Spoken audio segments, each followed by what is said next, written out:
Well, welcome along to Snetterton, everybody. We've got our third and final race for the Finecut Radical Cup UK coming up for you. This is round 9 of the championship. It's the pit stop race as well, so it's a 50-minute race with a mandatory pit stop for everybody in the middle of it. In the case of all of the cars, bar one, the same driver will remain behind the wheel of it, but we do have one of the cars that's in the team category this weekend. So Jordan Delishka will hand the car over to Laura O'Connell for part 2 of the race, and that car starts on the final row of the grid, the orange car that you can see there, just ahead of the car of James Pinkerton, who will again start from the pit lane in this one. I can very quickly rattle through the grid for you as well, and hopefully we've got a graphic coming up. If not, I can soon rattle through the grid and tell you how the grid will look for this one. It's Marcus Littlewood who will start on pole position, and alongside is Hamish Forrest. Row 2 of the grid is Paul Denning and Rachel Robertson. Andy Lowe and Jack Yang line up there on the third row of the grid, and row 4 of the grid is Jake Williamson and John McLeod, who had problems in the race earlier on today and had to retire. Alex Fisher has got Flame Auricola for company on row number 5, and it's Rebecca Franklin and John Davis who sit there on row number 6. The 7th row of the grid will see Jordan Delishka line up alongside James Pinkerton, but as I say, I think the number 99 car at the end of this lap, the development car, will head for the pit lane and do a pit lane start so that it doesn't get involved in the championship squabble. There's a pit stop in the middle of this race, so after 20 minutes of racing, the pit window board will be held over the pit wall. All of the cars have to pass that board. They have to go past the board on the racing side of the track and then can pit the lap after if they want. The pit window opens for 10 minutes. And then you have to go into the pit lane and conduct what is a minimum of 45 seconds stationary, plus the 18 seconds to pass through the pit lane. But also you need to add success seconds depending on how they got on in the previous race. So Marcus Littlewood has got an extra 15 seconds in the pits on the front row of the grid. Hamish Forrest has got an extra 5 alongside him. Row 2 of the grid, Rachel Robertson on the outside of row 2 has an extra 10 seconds.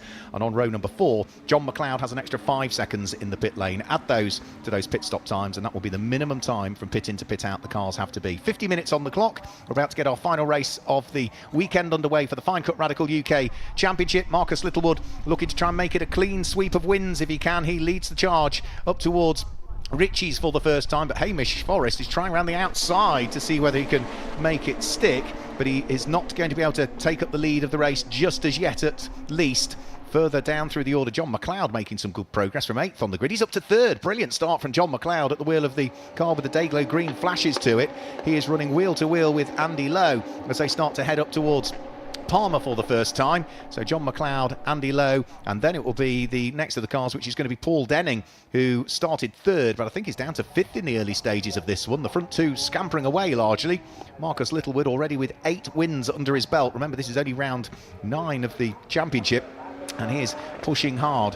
So he turns his way through Agostini and starts to sprint his way up towards Hamilton. Sorry, 7 wins it will be for Marcus Littlewood, out of the possible 8 that he could have had, because Shane Stoney took a win in one of the races at Brands Hatch. Rachel Robertson trying to unpick the door on Paul Denning to squeeze her way through. Then the white and the red and the green car of Jack Yang's not too far away as well, as they start to accelerate their way onto the Bentley straight for the first time.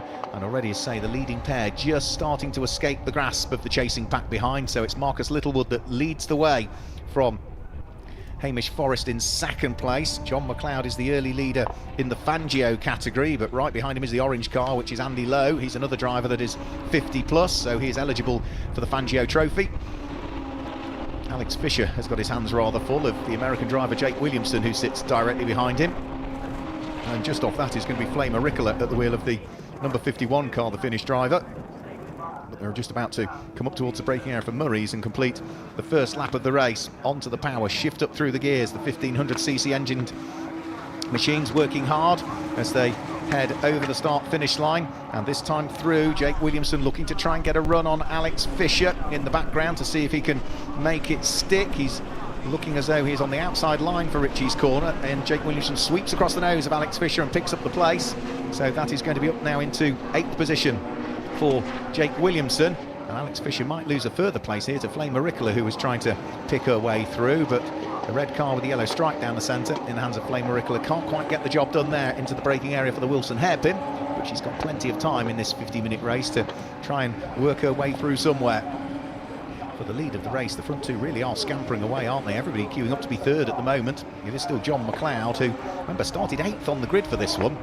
and got a really, really good start to work his way through to third, but he's now having to soak up the pressure from Andy Lowe, from Paul Denning, from then the next of the cars, which is going to be Rachel Robertson, who is just that little bit further back. The black and the teal car with the white crash helmet is Rachel Robertson, and they start to now sprint their way round through Williams and down the Bentley Straight for the second time in this one. If you're wondering how the grid is formed for this one, well, for race 3, the fastest racing lap completed in race 1 of the weekend gives us the grid in reality. That's the way it works for the third and final race in the Finecut Radical UK Cup. Andy Lowe looking to see if he can launch an attack, having finished on the podium for the first time this season in the race earlier on today. He gets a little bit sideways just going out of Nelson in his efforts to try and get right up onto terms with John McLeod. So two drivers with probably the most experienced racing radicals turning their way around through Coreham. James Pinkerton, of course, in the development car, not short of experience, being a 2-time Radical champion in the past, but say he's not eligible for championship points, being the head of design and development for Radical, and therefore just wants to stay out of the way of any squabbles that are going on. Over the start-finish line they'll go. It's still McLeod from Lowe, from Denning, from Robertson, from Yang that are fighting over 3rd, 4th, 5th, 6th, 7th places. Jack Yang has got still Jake Williamson not that far away as well. It's a train of cars threading their way through Ritchie's, and for Jake Williamson there was some fluid coming from the tail end of his car there. Now that might just be a bit of overflow, it might be a breather pipe possibly. There's definitely something coming from the back of the number 41 car. That's the black and the pink and the blue car. Let's just have a quick look as they come out of Palmer. No obvious signs of it there, so that was a right-hander, a left-hander I should say. It was a right-hander where I could see the fluid coming from. So just keep an eye towards the number 41 car. Let's just have another quick look. The American driver, no obvious signs of it there either, so we'll try and get a look at Ritchie's next time through just to see whether it's still doing the same. So it might just be a bit of overfill, it might just be a breather pipe that's just putting a little bit of fluid out whilst it's trying to sort itself out, but hopefully that's not a cause for concern for Jake Williamson. The race still continues, he's not lost any pace whatsoever, so all is good at the moment as they, for the 3rd time already, sprint their way down the Bentley Straight, with Marcus Littlewood leading by 3 seconds after just 2 laps of racing. Hamish Forrest is a further 6 seconds up the road from this intense squabble for 3rd place backwards, which is still being headed by the white and the light green car of John McLeod. Paul Denning is feeling the pinch as well. He's there in 5th place. He's got Rachel Robertson right behind. Rachel, fairly new to car racing, having graduated out of karts when she first started racing in the early 2020s, and has been doing a good job. As I say, she's finished on the podium on a couple of occasions so far this year. Her best result, a couple of 3rd places. Jack Yang, who's had mixed fortunes so far this season in the number 21 car, is just outside of the top 6 in 7th currently. So up towards Ritchie's. Let's have a quick look at Jake Williamson this time. He's the last car in this train, the number 41 car. Round through Ritchie's last time, and whatever it was, it sorted itself. So that is good news for Jake Williamson. So no cause for concern there. Must just have been a breather. So he is continuing, and the lap time from him is the best lap that he's done so far. So yeah, it didn't affect that lap at all.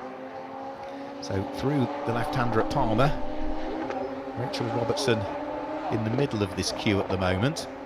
She's the 4th car of the 6 that are all busy squabbling away. For our race leader, which is Marcus Littlewood, he is the reigning Radical SR1 Cup champion, and we've seen quite a few drivers over the years secure top honours in the SR1 Cup and then move up to the main Radical UK Cup, the Finecut Radical UK Cup as it's called for this year, and secure good success in that.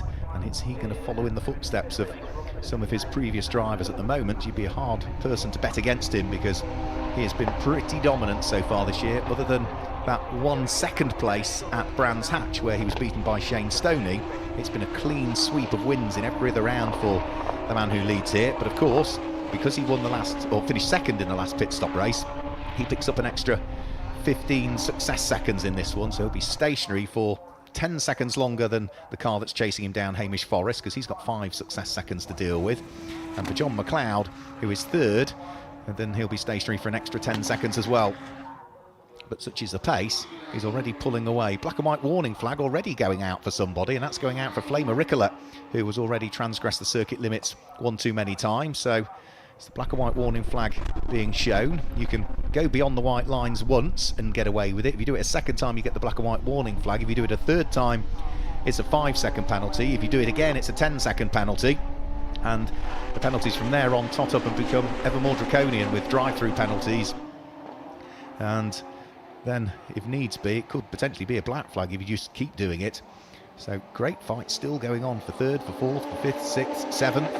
And you could almost argue eighth place as well, because Jake Williamson is not that far away from fully catching the train of cars ahead. But it's still John McLeod that leads the pack, and if anything is just starting to gap a little bit now, the orange machine in the hands of Andy Lowe, who's coming under pressure from Paul Denning, who has had some good pace so far this weekend, Paul Denning. So he hasn't necessarily had the luck, but he's certainly had the pace, and we'll be hoping that he can finish the weekend on a high.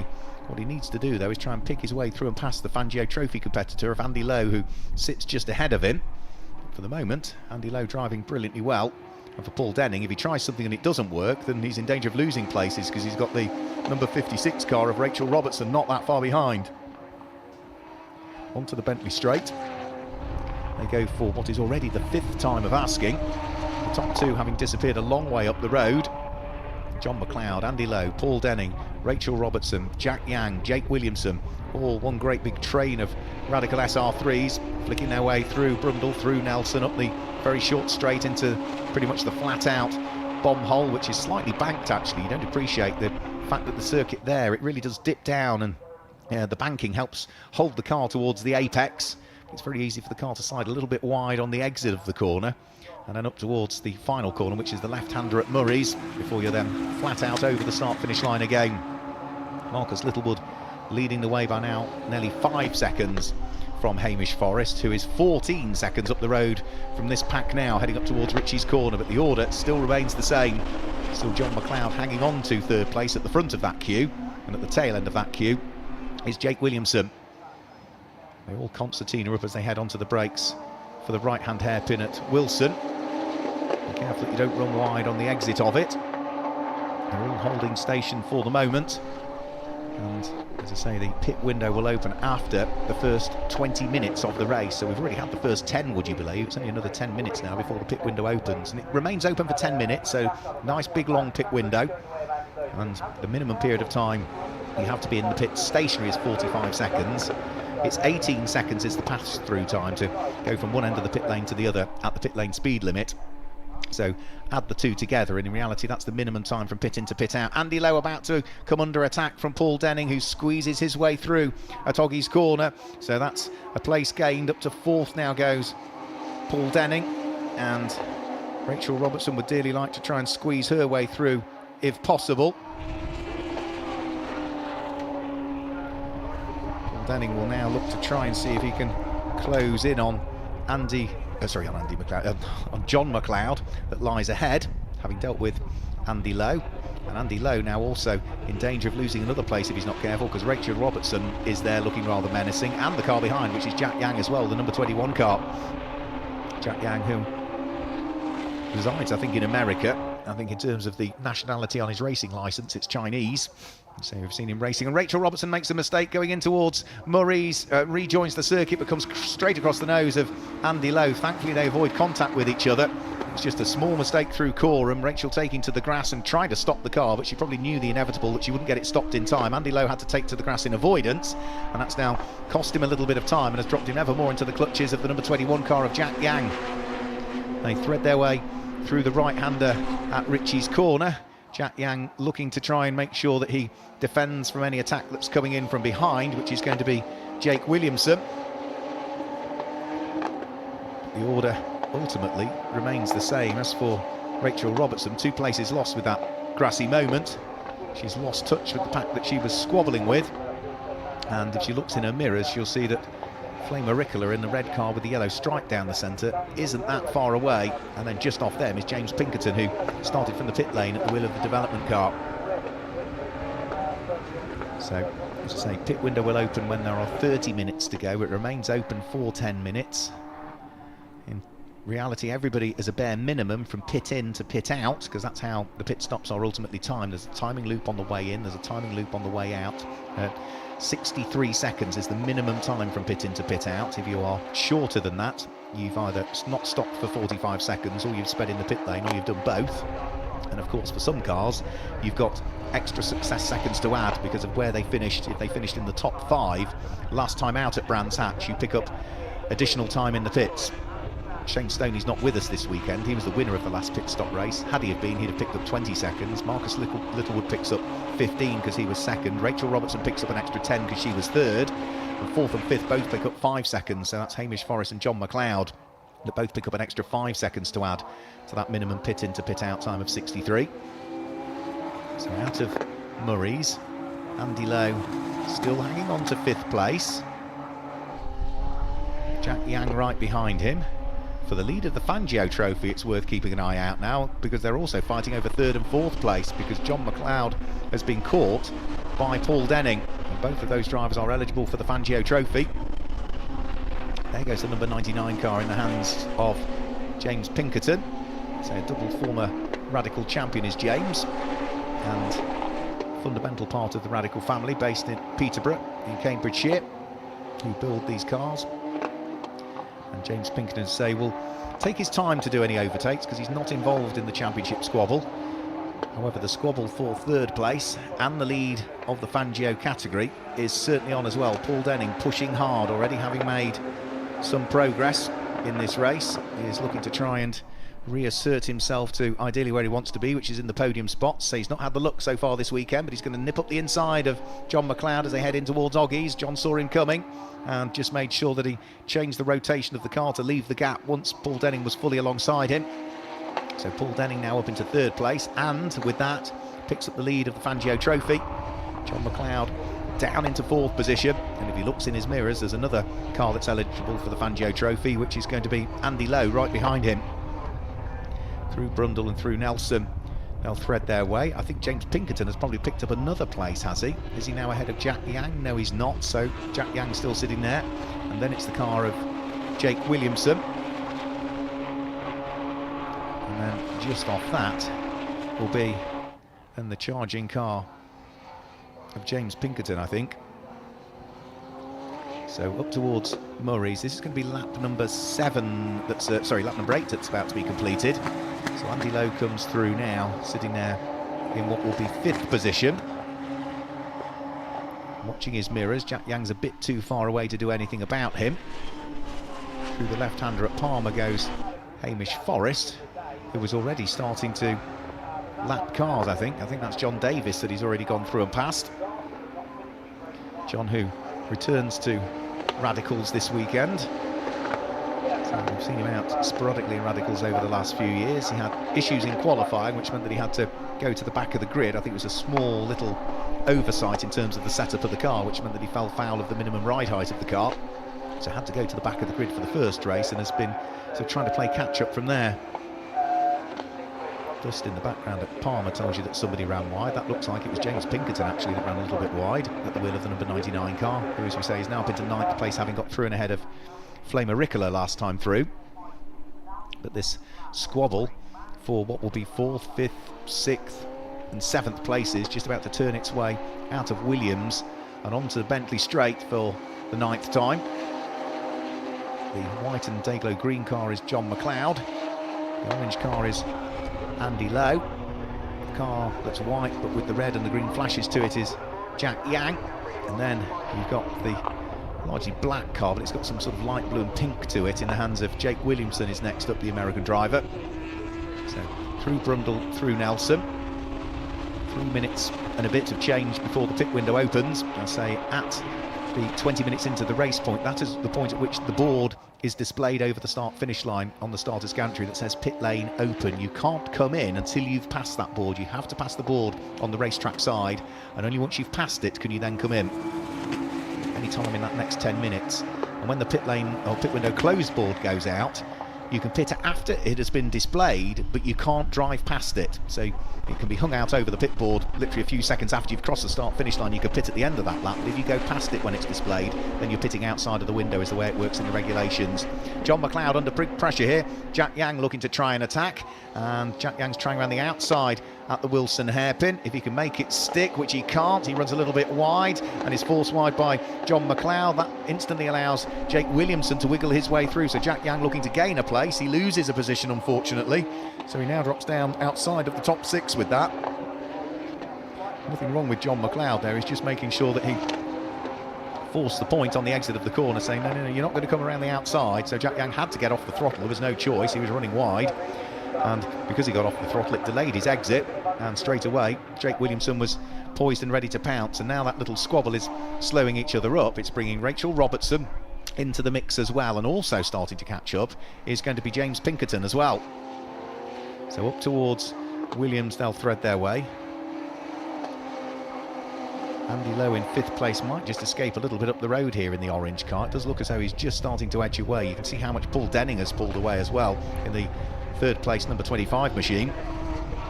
Down towards the bottom of the Bentley straight, Jack Yang looking to retake the place back, which he lost and does so. So having lost the place to Jake Williamson earlier on in the lap, he retakes it. Seems sideways on the very edge of adhesion, the car dancing around as he came out of the corner there.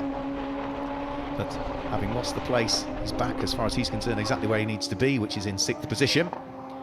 So in terms of the lap charts, it won't show a great deal as to what happened in that one, because it will show Jack Yang was in that place at the start of the lap, he was in that place at the end of the lap. There's an off, and that's Alex Fisher, who's had a small moment, gathers it up.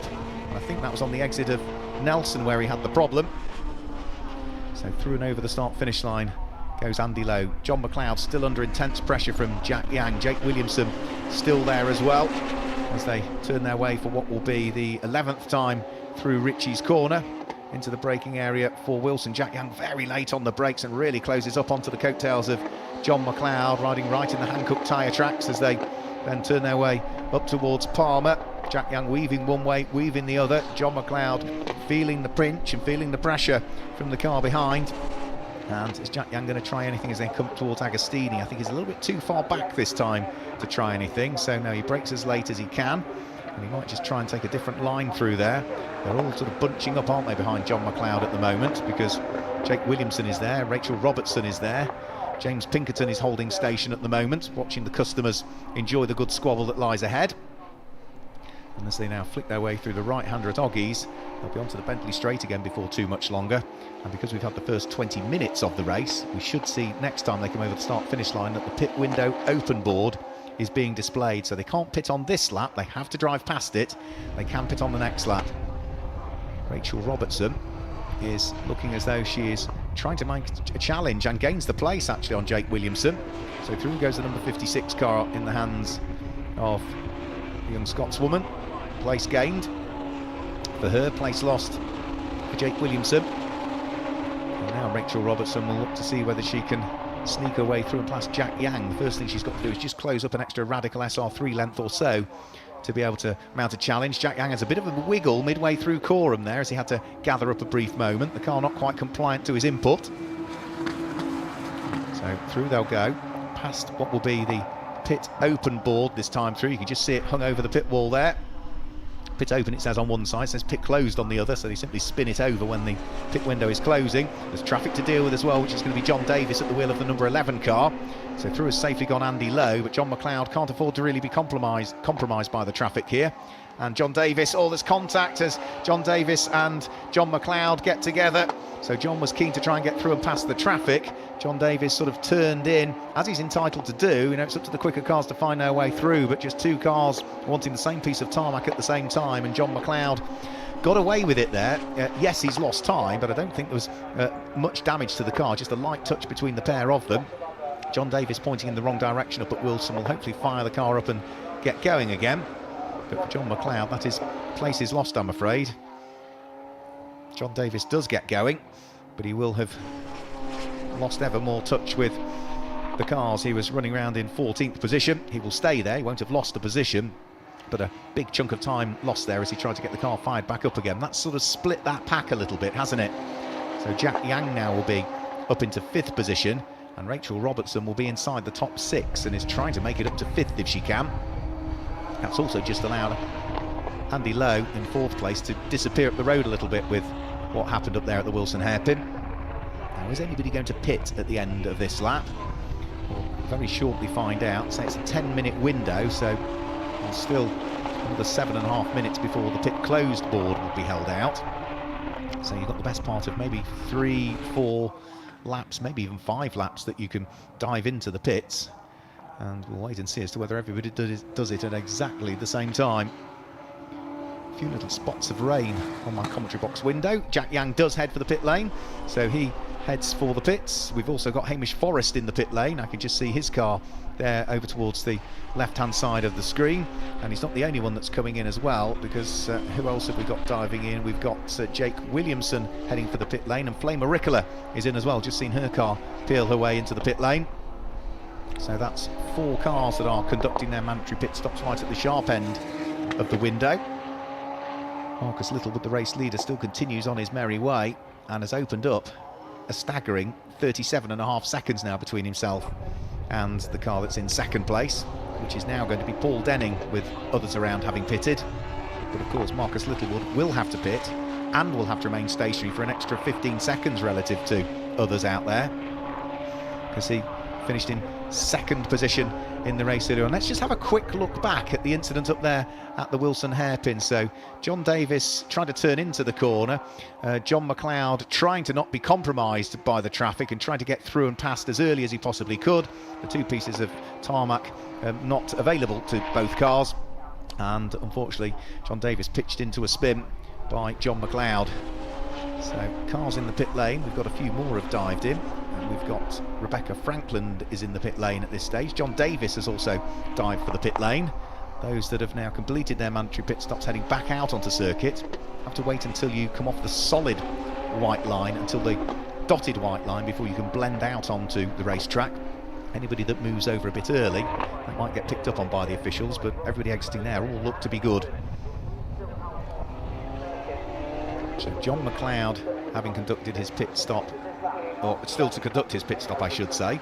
James Pinkerton still picking his way through the traffic as well. Remember, that's a development car that's not eligible for championship points. He's just moved through and ahead of Jack Yang. They have both conducted their pit stops, and that would have been for position.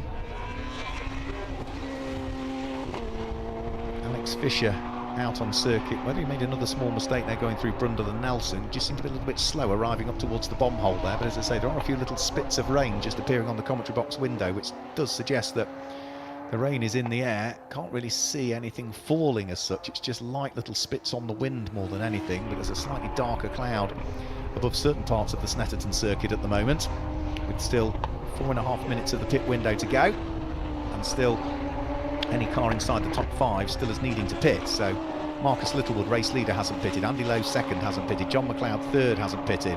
4th, which is Jordan Delishka, hasn't pitted, and neither has the number 5 car of Alex Fisher dive for the pit lane. Is Marcus Littlewood coming in this time? Yes, he does. Race leader in towards the pit lane this time through.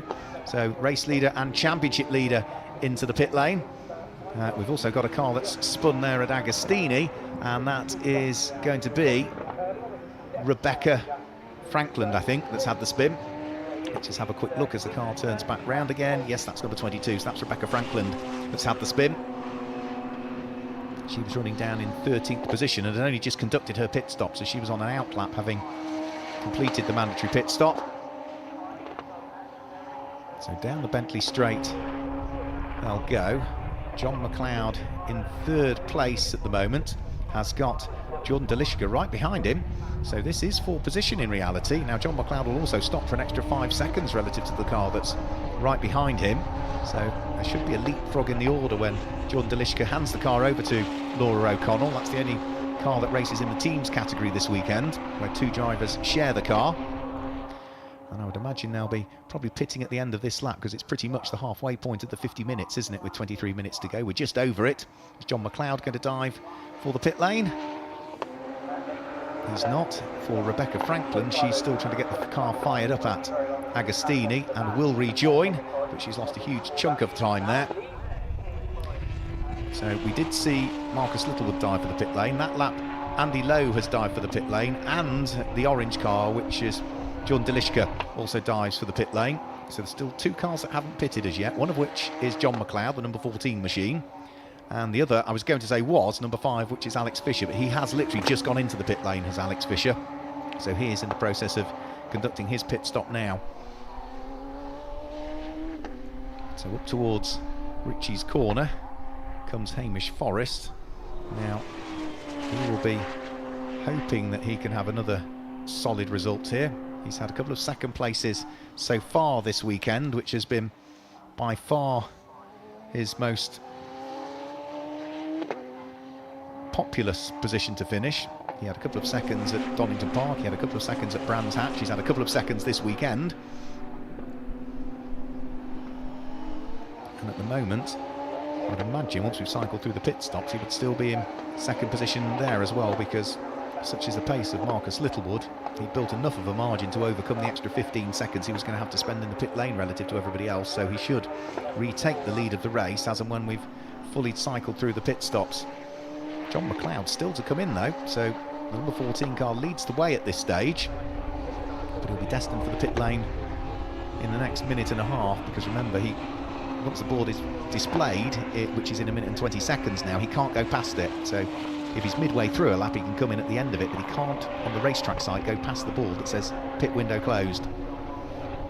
So Marcus Littlewood in second place overall, has pitted, and he's only 6 seconds adrift of John McLeod, who hasn't yet, so that's the relative pace of the pair of them. John McLeod comes in, so bang on cue, John McLeod comes in towards the tail end of the pit window. He could have stayed out for another lap should he have wanted, but he pits with about a minute to go before the board will be displayed. Paul Denning is feeling the pressure as well. That's James Pinkerton that's right behind him, and that is going to be for position as well. So James Pinkerton, you can see on the very edge there, just bouncing the car around right the way out to the very edge of the curb line. So he's a double former champion. He's the head of design and development for Radical Sports Cars, and he's hunting down Paul Denning to see what he might be able to do. He's not going to catch him, I don't think, by the end of the Senna Straight, which is the start-finish line. Or is he? He flashes the lights. Is he going to have a look at the inside as they go towards Ritchie's? No, he's not going to. So he's just going to bide his time and work his way past elsewhere around the lap. And I don't think it will be at the Wilson hairpin either. He'll just, again, just wait for the opportunity to squeeze his way through and past. And equally, the drivers will know that James Pinkerton is not scoring championship points. If Paul Denning lets him go through, he's still going to secure the same amount of championship points had he kept him behind. Let him go through, see if he can learn something off the man who cut him through the middle, it would say Radical nowadays. So James Pinkerton up towards Agostini. See the nose of the car drop. He pitches the car in towards the right-hander. Some good rotation in that car as well. Looks to be handling beautifully well. So should be able to run you down through the order now. So the order will be, after the pit stops, that number 3 Marcus Littlewood still leads the way. In second place is number 95 Hamish Forrest. Third place is the battle we had been looking at, which is Paul Denning under pressure from James Pinkerton.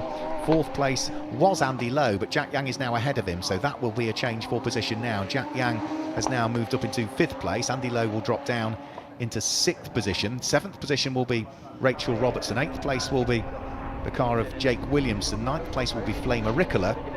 And John McLeod, I think, might be down into 10th place now, after his moment up there at Wilson and the delay that was caused through the traffic and the back marker with himself and John Davis fighting over the same piece of tarmac at the same time.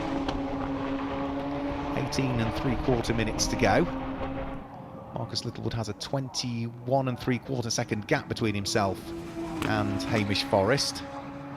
For Paul Denning, he is still in 3rd place, still trying to keep at bay James Pinkerton. They're just coming over the start-finish line to complete lap number 16 this time through. And as they then thread their way through the right-hander at Ritchie's corner, James Pinkerton carries good exit speed, but again is just going to be cautious of working his way through the cars that are involved in the championship squabble. So he'll sit as close as he can to Paul Denning, and if the opportunity presents itself, yeah, he might squeeze his way through.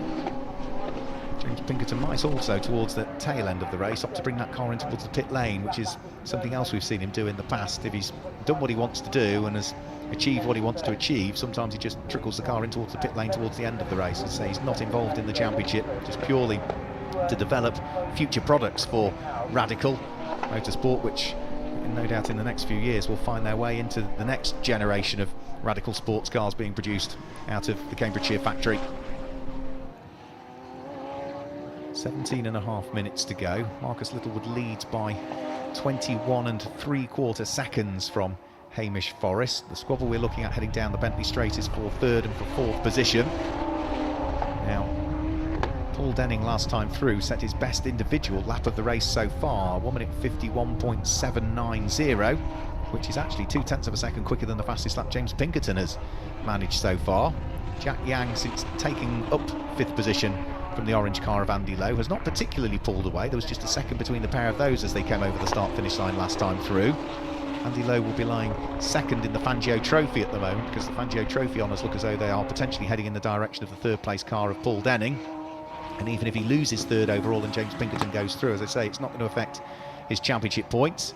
He will still also be leading the Fangio Trophy for drivers aged over 50 at the beginning of the year. Marcus Littlewood's season has been pretty much perfect so far. Say was chased hard and had a lot of work to do at Brands Hatch last time out when Shane Stoney returned to the championship. Such a shame that Shane isn't here this weekend. I think that could have given Marcus Littlewood a thing or two to think about again, but in the absence of Shane Stoney, Marcus Littlewood has picked up where he left off, really. He claimed the win in both sprint races and the pit stop race at the opening weekend at Donington Park, but he did that in what was the opening pit stop weekend of the year, so there was no additional time penalty to worry about. Here we are this weekend. He's got the success seconds that he's had to overcome as well, and it does look as though even with those applied, he could be on course to make it a clean sweep again. He rockets his way out of the bomb hole and up towards Coram. So he's doing that. Hamish Forrest is a long way adrift in second place. This is Rachel Robertson, who is outside of the top 6 at the moment. Sister car to it, which is Hamish Forrest, is just picking his way through Brundle and Nelson. He was 22.6 seconds adrift at the beginning of this lap, and he's very much on his own in second place, because yes, he's 22 seconds adrift of the race leader, but he's got 15 seconds in hand between himself and Paul Denning, who is still trying to keep James Pinkerton's number 99 car behind.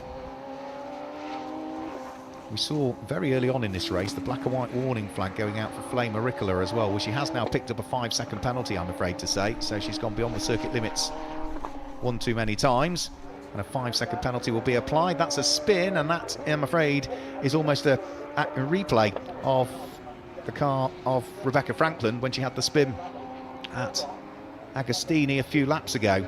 So that's pretty much almost the same point, wasn't it, where she lost the car a few laps earlier on her out lap following the pit stops. So that's a second spin at the same point. Gets it recovered, a bit quicker with the recovery this time, so she will continue on her merry way. Back to the fight also for 5th and for 6th position. Jack Yang just not getting away, is he? Andy Lowe is driving really well, sticking right on the coattails of Jack Yang. Andy, who finished on the podium for the first time this season earlier on today. He'd had a 4th prior to this weekend, but 3rd place was his first overall podium of the championship season. He claimed the win in the Fangio Cup earlier as well, and that would have been his 2nd win this year in the Fangio Cup. But the gap between the pair of them was just under half a second when they came over the start-finish line at the beginning of this lap. The first sector of this lap, Andy Lowe is about 1/10 of a second quicker than Jack Yang, so it might be down to about 3/4 of a second, something like that. And they're about to head on to the Bentley Straight this time through. They're on lap number 19. We've still got 13 minutes remaining. We should be able to chalk up, I would have thought, the best part of nearly 30 laps, I would have thought, in the 50 minutes, something like that, if we stay green all the way through, and if the weather conditions remain as they are. Those few little spits of rain seem to have disappeared now. Didn't really come to anything. You'd have hardly even felt them on the visor. You certainly wouldn't have felt it out on track. So through the bomb hole, up towards Coram, and they'll soon be on to lap number 20 next time through. So into the braking area for Murray's, down a gear, hook up the apex, avoid the sausage curb on the apex, don't run wide as well, because there's a track sensor on the outside of that corner. If you run wide, there's a photograph taken of your car, and therefore it's very difficult to argue a case for the defence when you head up to race control that you didn't run wide, because they've got the photographic evidence, and they all stayed within the confines of the circuit there, no problems at all. What was 0.4 of a second, it remains at 0.4 of a second, and largely because the lap time that was set by Jack Yang that time through and Andy Lowe were very similar. In fact, it just comes down slightly, actually. It comes down to 0.2 of a second, actually, the gap between the pair of them. The other good squabble that we've got is still between Paul Denning and James Pinkerton. That's still half a second that separates the two cars fighting over third and fourth, with 12 minutes to go. After here at Snetterton, the cars head over the water to Zandvoort in Holland, in the Netherlands. Big moment for Andy Lowe as he got on the throttle a bit too early. The Hankook tyres reminding him very quickly that there's only a certain amount of grip available. The car got a little bit wiggly on him, but he soon gathered up the moment. Didn't lose a great deal of time either with that, so it was very quick correction to get the Alton Group back car tidied up. But it has just lost him a car length or so from the car he was doing battle with, the Valor Racing machine in the hands of Jack Yang. And the middle sector of the lap will probably tell as to how wiggly that moment was. He was 0.2 of a second slower in the first sector, he was 0.4 of a second slower in the second sector, so yeah, just that moment, that was how much it cost him.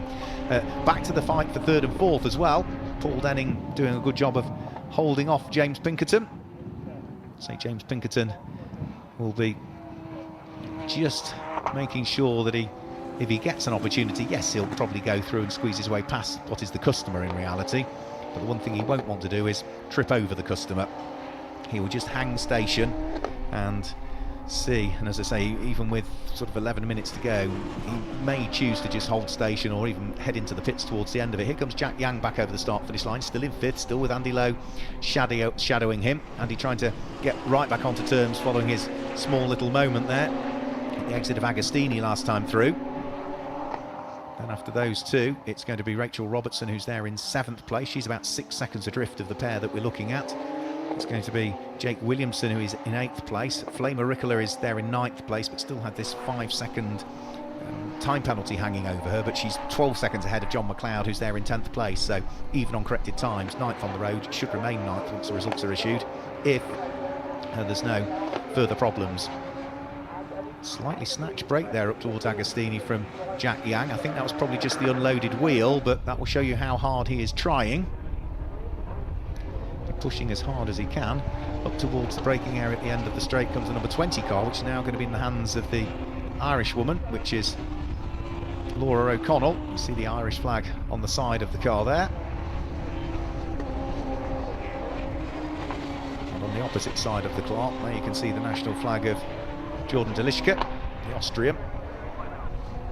It's quite handy that they put the nationalities of the drivers on the wing end plates of the car. So you can see it's the Austrian flag on one side, it's the Irish flag on the other, because that's the car that's shared by Laura O'Connell, who's behind the wheel of it now, and Jordan Delishka.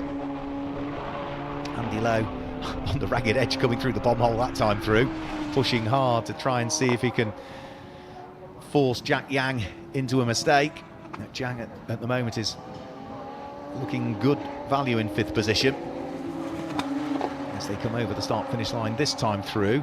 Gap last time was 0.8 of a second between the pair of them. I think Andy Lowe has brought that down, yes he has, to almost 1/4 of a second. 0.269 of a second is the relative gap between the pair of them as they come through this time. So Andy Lowe is pushing hard. Has he got anything else in reserve that he can throw at Jack Yang? Is Jack Yang just making sure that he keeps the car neat and tidy and doesn't make a mistake? I suspect that's what it is. And the two of them are pushing hard. They are about nearly 6 seconds adrift of James Pinkerton, which is the next car up the road at this stage. So they're just coming out of Palmer and up towards Agostini. Still fighting over who wants to be 5th and who wants to be 6th. Andy Lowe still sitting 6th overall and 2nd in the Fangio Trophy. And for Jack Yang, remember he's a former runner-up in this championship, is Jack Yang. 2016 was where he finished a runner-up in it. He was 3rd in 2017. He was 6th last year in the championship, Jack Yang. and coming into this weekend with a bit of trouble along the way. A non-start at the third of the races at Donington Park, a non-finish in the first of the races at Brands Hatch. He's lying 8th in the championship standings. And with 2 poor finishes, one a non-start, one a non-finish, what Jack Yang needs for the rest of the year is consistency, because the totals from all qualifying rounds held, less 2 determines the championship point, so you can drop your 2 lowest scores as long as you've not got an exclusion or anything like that, or you've picked up some penalty points, then you can't drop that round. Jack Yang briefly delayed there as he's trying to pick his way through and past Laura O'Connell. That's the glimmer of hope that Andy Lowe can hope for to try and squeeze his way through. He's riding right on the coattails of the 5th place car as they come down the centre straight. What's Andy Lowe going to do when they get towards Ritchie's? He looks one way, he looks the other. Jack Yang tries to cover him off. There's contact between the pair of them. They're both going to skitter off, are they, into the cornfield? No, they both go into the barriers, I'm afraid, and that's such a shame for both of them. They've been having a great battle, and will Andy Lowe and Jack Yang come together and both end up out of the race with 6 3/4 minutes to go? So Andy Lowe was trying to get the move on Jack Yang, and Jack Yang was trying to make it difficult, but they both come together, and I'm afraid they will both be bitterly disappointed with the outcome of that one. That's a spin, and that's a recovery for, I think, John Davis there. So we've had a couple of spins for Rebecca Franklin at that point, but I think that was a number 11 car of John Davis, and I'm afraid the red flags are coming out. So the red flags come out with 6 minutes and 12 seconds to go, and I'm not sure where that leaves us in terms of the percentage of the race. I think we are past 75% of the race, and if we are past 75% of the race, then potentially we can call that a result. That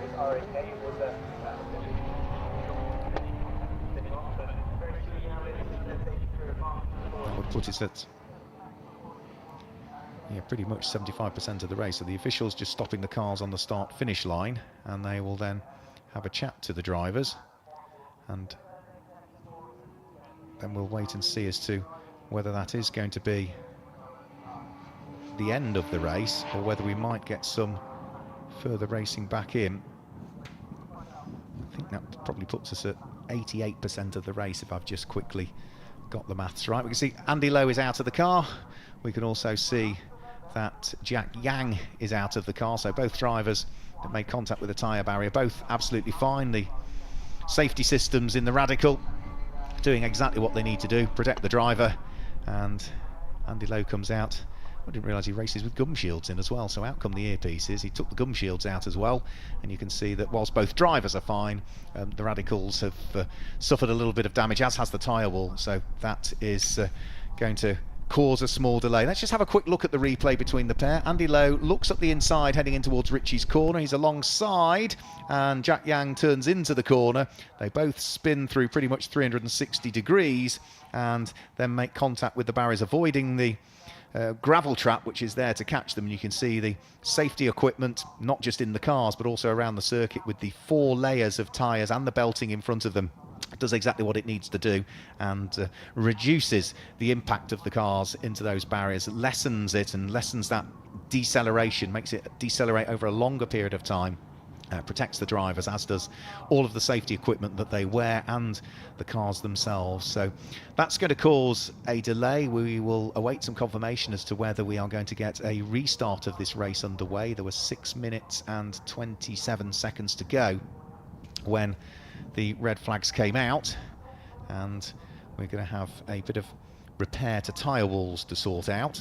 I don't think it'll take too long to do that. We've got the cars, of course, that we need to make sure that we get out of harm's way, and then we will see as to whether that means we can get the race back underway. But usually if we get to 75% of race distance, then there is the capacity for race control to declare that as a result, should they deem that to be an appropriate course of action. So both drivers out, that's the main thing.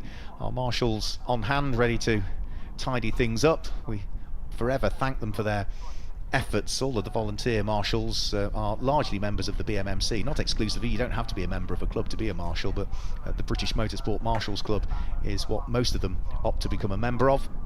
And you can log on to the website for that. Marshals.co.uk is how you can find out any information. If you want to become a marshal, it doesn't matter whether it's a round of the Finecut Radical UK Cup, whether it's here at Snetterton, any weekend, we'd love to have you. And one of the best things you can do is log on to the website, marshals.co.uk, and sign up to something that's called a Taster Day. And a Taster Day is, they have numerous of them at most circuits, at most race meetings. So pick a date, pick a venue that's convenient for you, and apply via that website for a Taster Day. What you'll then get is all of the information that you need prior to that event. You'll get an electronic ticket sent to your email address, and you'll be one of probably half a dozen, maybe a dozen, that are doing exactly the same thing on the exactly the same day. So you won't be on your own. There'll be other people that have exactly the same fears or concerns or questions that you have.